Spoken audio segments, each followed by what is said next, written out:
Set up for questions. Early on, Keldon seemed a little bit in a fog, and Ashton at one point said, "Wake the bleep up." And Keldon said he heard him and he took it the right way and agreed with him. Who did he hear it from? What's that? Who said it? Ashton said to Keldon, "Wake the bleep up." Yeah. Again, this is so hard for these kids. Let me tell you again, what I'm proud of is that we're playing a veteran team that's been through wars, that has been through games like this, that made shots. They were down 17 and they never stopped. And guess what? Neither did we. And then Keldon makes a play. Tyler makes a couple plays. We make free throws. But again, the issue here is they're pressing about individual play. And you can't play for a team and be in that mode. You have to just lose yourself in the team. What's the team asking me to do? And either I can do it or I can't. If I can't do it, I'm not going to play much. In a game like this, it's fight. If you couldn't fight, you couldn't be in there. Because the game is physical, a lot of hand-to-hand combat. It's how the game is played here, and, you better play. So, proud of him, though. And that's coming off a game where he scored no points, which is, think about pressing. How about that for pressing? Coach, what was the biggest difference? The defense we played in the first half gave us a chance. The start of the second half, they went zone, and we were like waiting on it. That's why I started screaming when they went zone to start the half. I was like, if you notice, we were laughing. We just were waiting for them to do that. We get up on that, and but when you have a team that makes threes like this, they're never out of the game. And my thing was make them drive. So we gave them a three on transition. We gave them a three. He walks Ashton hand down, bang. We have a three. We don't run through on a wing. The kid dings one in. I mean, we're lucky to get out of here alive. We're lucky he missed that little shot. Cal, when you guys were up double digits, was there any doubt in your mind it's going to come down in one possession? No, I don't think that way.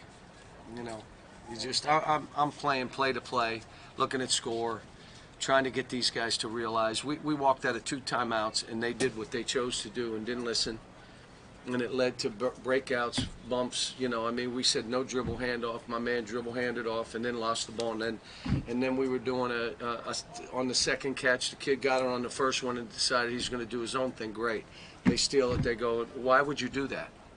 Because we're freshmen and we have our whole lives have done what we choose to do.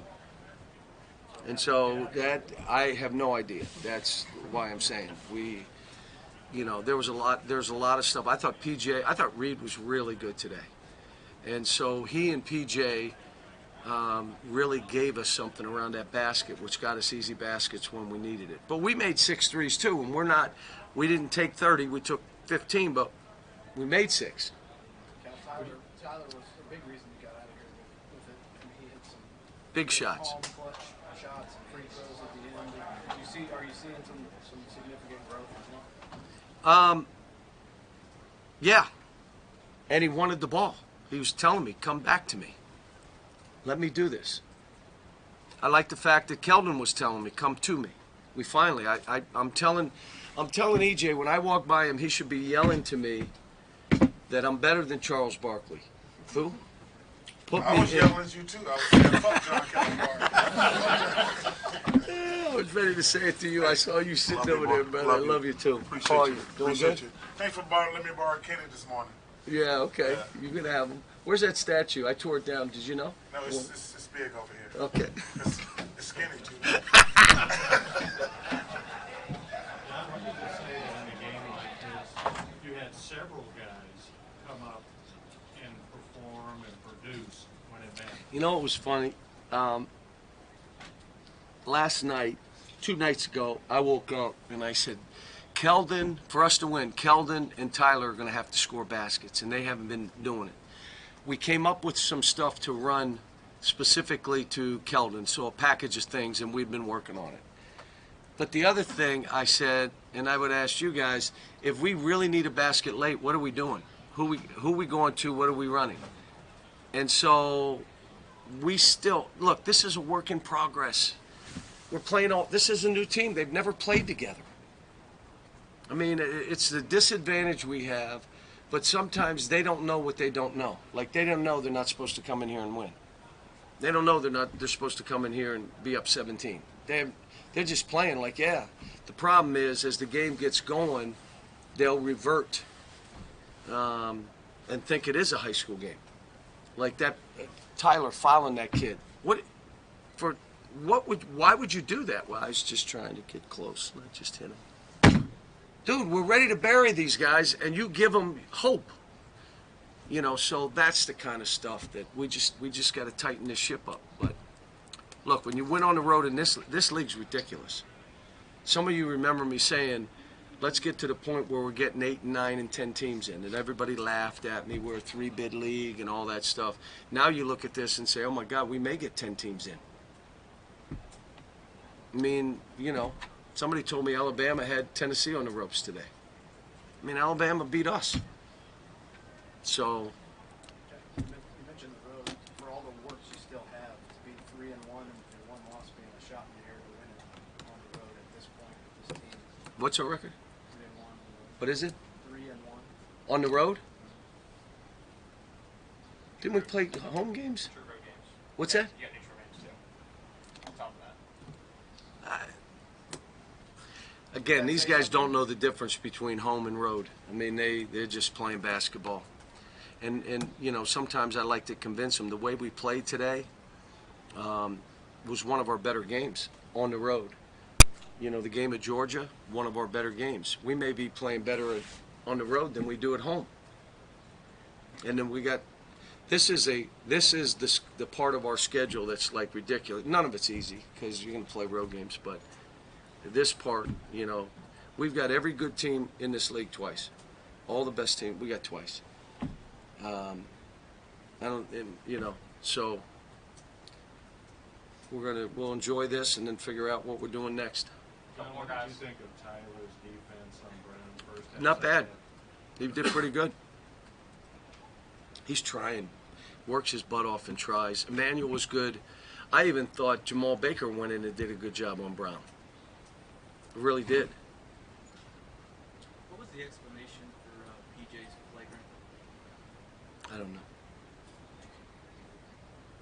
Just before the start of the second half, looked like Kenny was there on the bench, still trying to kind of. And when? Right before the start of the second half. Kenny was telling me that we should run some back doors, which we were prepared to do because of how they played. The problem is some of our stuff. Their center was standing under the basket, so even if you went back door, and the same on a lob play, they were kind of face guarding our down screens, so you just come up and go lob, but you have to clean out the basket first, and that's what I was telling them. John, when they cut it to 73-70, there was just under 3 minutes to go, and the crowd's going nuts, and you didn't call time. What was the thinking? Not a very good coach. I don't know. Look, you guys that know me over the years know I like the players to play through stuff so they can learn and grow. They can't count on me to call timeouts every time. I called some timeouts today that I normally don't call after free throws to set up the defense. I normally don't do that. That's how worried I was about them shooting threes and pick and rolls and how we were going to play. Folks, you got to understand, we were saying the same things in every huddle. And if I would have had 3 more timeouts, I'd have called them and said the same things again 3 more times. But offensively, like if they made that last basket, we probably wouldn't have called a timeout. Now, it would have gone in about, 5 seconds, 6 seconds to go? It would have been a 1-point game. We were already set up for what we call celebration. They celebrate, here we come right down your neck. So we wouldn't have. We did the same thing at Alabama, had our chances. We did the same thing at Seton Hall, had our chances. I just think that's normally the way I do it. And How long has celebration been in your toolkit? I learned that from Larry Brown. Why call a timeout and let the other coach get involved in let the teams, you work with your team, you already know what you're going to do. What are you going to do, tell them again? The issue becomes when you have young teams like this that haven't been together 3-4 years, there are times that I may do it just based on the fact that I could see panic, and I got to calm them down. But All right, folks, thanks.